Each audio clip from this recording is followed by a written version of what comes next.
पिताजी जल्दी चलिए, वरना मैं आज स्कूल में देरी से पहुंचूंगा। मेरी टीचर बहुत गुस्सा करती है। हाँ हाँ बेटा, अभी चलते हैं, बस 2 मिनट रुको। तभी रमेश की पत्नी कमरे से बाहर आती है और रमेश से कहती है, सुनिए जी, आज शाम को आप ऑफिस से जरा जल्दी घर आ जाइएगा। याद है ना, आज आपको मुझे शॉपिंग कराने के लिए लेकर जाना है। अरे भाग्यवान, इस महीने हाथ जरा तंग है। मेरी मानो तो शॉपिंग का विचार कुछ दिनों के लिए अपने दिमाग से निकाल ही दो। मैं तुम्हें अगले महीने पक्का शॉपिंग कराने ले जाऊंगा। अभी मुझे चलना चाहिए, वरना राजू को स्कूल पहुंचने में देर हो जाएगी। देखिए जी, अब आपके ये बहाने पुराने हो चुके हैं।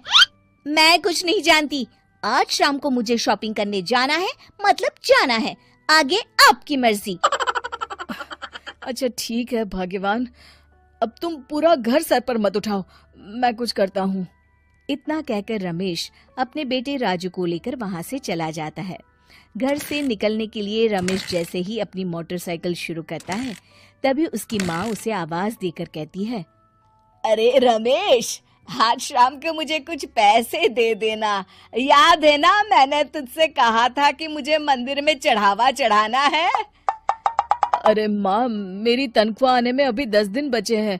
अभी मेरे पास बिल्कुल पैसे नहीं है। हाँ, मेरी तनख्वाह मिलते ही मैं तुम्हें पैसे दे दूंगा।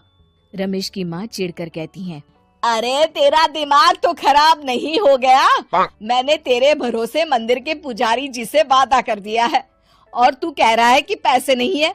अब मैं पुजारी जी को क्या जवाब दूंगी? तुझे तो मेरी इज्जत की भी कुछ परवाह नहीं है।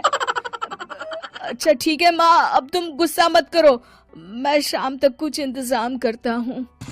इतना कहकर रमेश वहाँ से चला जाता है।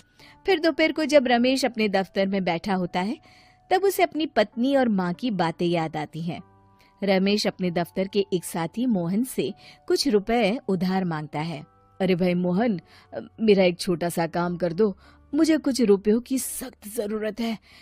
मुझे कुछ दिनों के लिए क्या तुम रुपए उधार दे सकते हो? अरे रमेश भाई, मैं तुम्हें पैसे उधार तो दे सकता हूँ, लेकिन मुझे वक्त पर पैसे लौटा देना। वैसे भी मेरा मानना है कि दोस्ती यारी में कभी पैसों का व्यवहार नहीं करना चाहिए। ये कहावत तो तुमने सुनी ही होगी कि उधार प्रेम की कैंची है। मैं नहीं चाहता कि पैसों को लेकर हमारा रिश्ता खराब हो। अरे मोहन, तुम बिल्कुल चिंता मत करो, मैं तुम्हारे पैसे वक्त पर लौटा दूंगा। फिर मोहन रमेश को पैसे दे देता है। शाम को घर आकर रमेश कुछ पैसे अपनी माँ को देता है और साथ ही अपनी पत्नी को भी शॉपिंग कराने बाजार लेकर जाता है। रमेश की पत्नी और उसकी माँ का स्वभाव जरूरत से ज्यादा खर्चीला होने के कारण दोनों हमेशा बेवजह पैसे खर्च करती हैं। फिर एक दिन, सुनिए जी, अगले हफ्ते हमने छुट्टियों में कहीं बाहर जाने का प्लान बनाया था। आपने पैसों का इंतजाम कर लिया ना? अरे अभी कहाँ, अभी तो मेरे पास बिल्कुल पैसे नहीं है। हम कभी और चले जाएंगे। देखिए जी, मैंने सभी सहेलियों से कह दिया है कि मैं बाहर घूमने जा रही हूँ। अगर मैं नहीं गई तो सब मुझ पर हंसेंगी।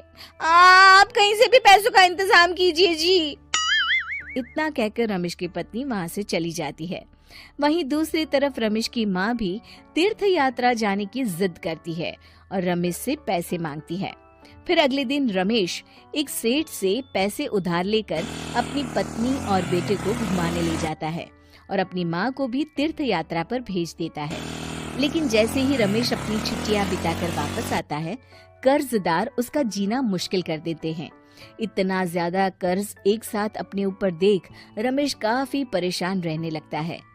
फिर एक दिन राजू की स्कूल की फीस वक्त पर न भर पाने के कारण रमेश को स्कूल में बुलाया जाता है।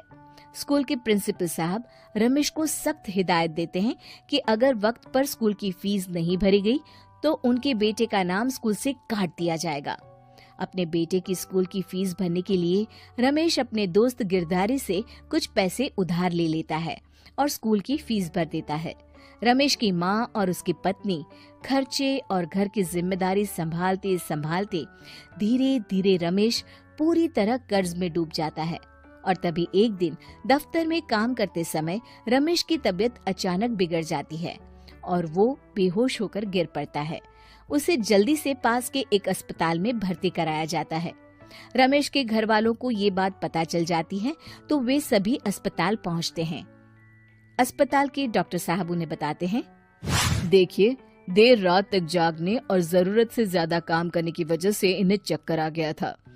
बेहतर यही होगा कि इन्हें कुछ दिनों के लिए पूरी तरह आराम करने दिया जाए। रमेश की हालत देखकर उसके बेटे राजू को बहुत गुस्सा आता है और वो अपनी दादी और माँ से कहता है, माँ, दादी, मैं इतना छोटा हूँ, फिर भी मैं इतना समझता हूँ कि पिताजी दिन रात दफ्तर में काम करके पैसे कमाते हैं। पिताजी अकेला पूरा घर संभालते हैं और आप दोनों अपने फिजूल के खर्चों के लिए उन पर दबाव डालते रहते हैं। आज पिताजी की हालत के जिम्मेदार तो आप दोनों हैं। राजू की समझदारी भरी बातें सुनकर रमेश की माँ और पत्नी को अपनी गलती का एहसास होता है और दोनों की आंखों में आंसू आ जाते हैं। फिर कुछ दिनों के बाद रमेश की तबीयत एकदम अच्छी हो जाती है और वो पहले की तरह अपने काम पर जाने लगता है। रमेश की माँ और पत्नी अब उसे किसी प्रकार की कोई तकलीफ नहीं देते और ना ही उससे किसी चीज की मांग करते हैं। फिर देखते ही देखते रमेश अपने कर्ज के सारे पैसे चुका देता है।